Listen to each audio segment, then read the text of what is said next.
established yet. So we can have just one more question, then we got to wrap up, so we can do the music Q&A after this. But then you pick the last question too. Oh Lord. Yeah. Just put it back on me. The person you mean? Okay. Oh. I'll take that. I'm sweet.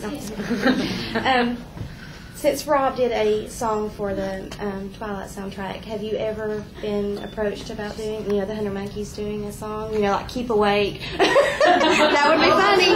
That would be funny. No, that would be funny. But seriously, something like that. We haven't really been approached too much, actually. Some they show more interest in Girlfriend, the film, than they have too much of the band.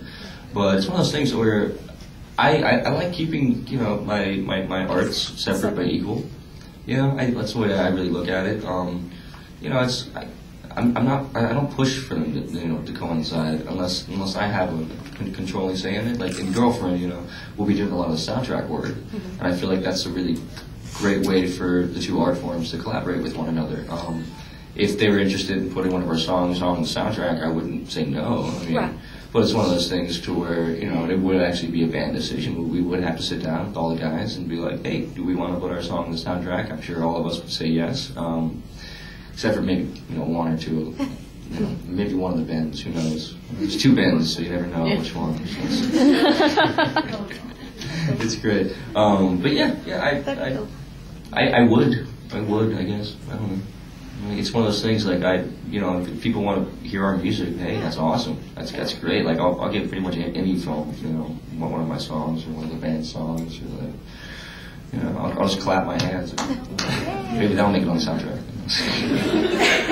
Time for one more. Sorry, go ahead. Oh, okay. You thought it was last.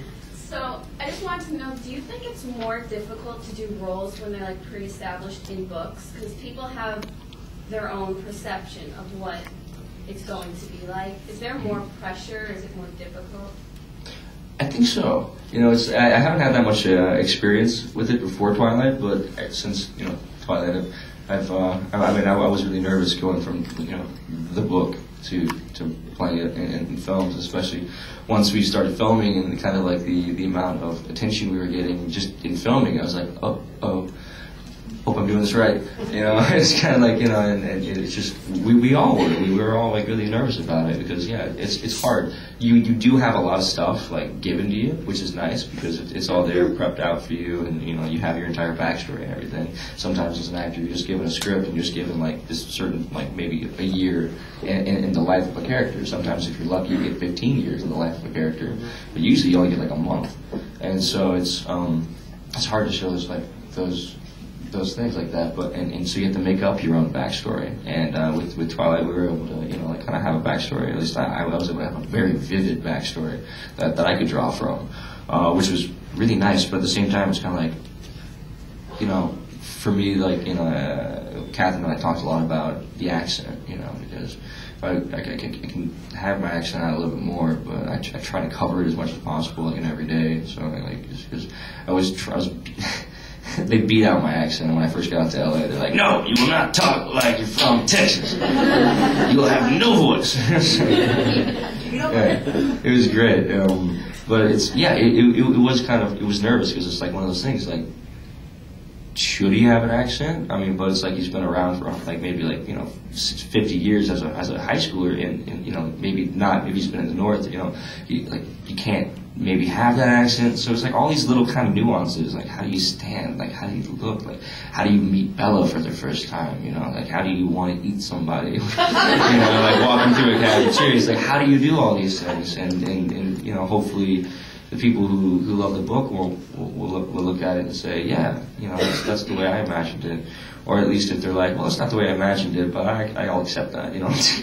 It's nerve-wracking, and it was the same thing with doing The Last Airbender, because there's that entire cartoon that's genius. It's not even cartoon; it's animation. It's like it's an American animation actually, but it's one of those things to where it is nerve-wracking because there is a set persona of this character, and you're someone completely different with your own ideas. So it just gets a little bit tricky.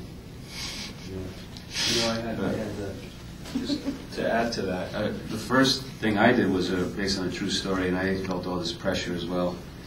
That live, and then on this thing too, on Twilight. But I think what happens is at some point you just have to have all your qualms and your issues with it, and then you just have to let go, because it's just going into a new form, right? You know, it's like a script is one thing, and then people get all fussy, angry, and upset about scripts, and then when you shoot, that's another thing, and then when it's done, it's another. So you have to just almost let go of all of the stuff that's in you, worries or not worries about how it should or not be.